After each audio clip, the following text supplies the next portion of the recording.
पक्कै पनि तपाईहरुले यो फर्मलाई चाहिँ कसरी यो पोलर फर्ममा लग्ने भनेर चाहिँ गर्नुभएको कन्फ्युज हुनुभएको होला अथवा यो चाहिँ अब कपीमा पनि गर्न मिल्यो तर यो चाहिँ क्याल्कुलेटरबाट अलि सजिलो हुने भएर चाहिँ म तपाईहरुलाई क्याल्कुलेटरबाट सिकाइदिन्छु ल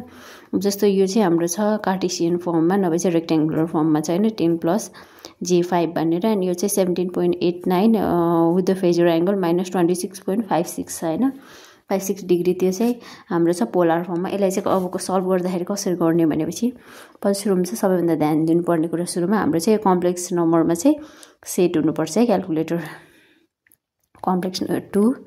भइहाल्यो हैन त्यसपछि हाम्रो अब हामी टाइप गरौँ ल 200 अनि यो चाहिँ भोल्टेज चाहिँ जहिले पनि यसको फेजर एंगल 0 हुन्छ त्यही भएर लेख्नु पर्दैन 10 + 5 यो भयो अनि यो 16 - 8i भयो हैन त्यसपछि अनि यो गर्ने यो दाब्ने हैन यो दाबिसकेपछि हेर्नुस् त यो पोलर 1 नम्बरमा पोलर फर्म छ 2 नम्बरमा कार्टेसियन फर्म अर रेक्टेंगुलर फर्ममा छ हैन अब हामीले कुनमा चाहियो पोलर फर्ममा चाहियो हेर्नुस् त आयो नि 17.89 विथ द फेजर एंगल -26.56 आयो नि अब त्यसै गरेर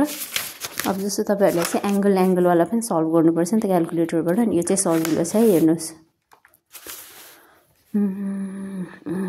17 पहिला ब्र्याकेट लगाम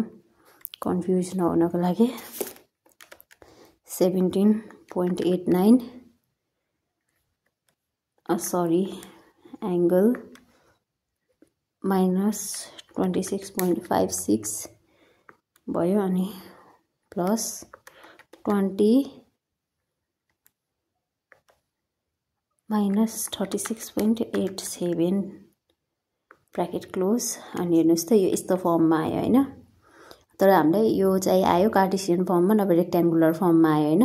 तर हामीलाई चाहिँ पोलर फर्ममा चाहियो फेरि के गर्ने यो ओपीटीएन लेखेको अनि त्यसपछि यो अब यो हामीले पोलर फर्ममा गर्ने अनि हेर्नुस् त 37.73 722 अनि फेजर एंगल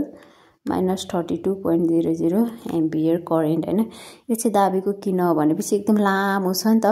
अनि पछाडीको पनि अब हामीले यस्तो गरेर हेर्नु पर्छ नि त अनि त्यो भन्दा सजिलो यस्तो गरे पनि सबै एउटैमा देखाउँछ नि त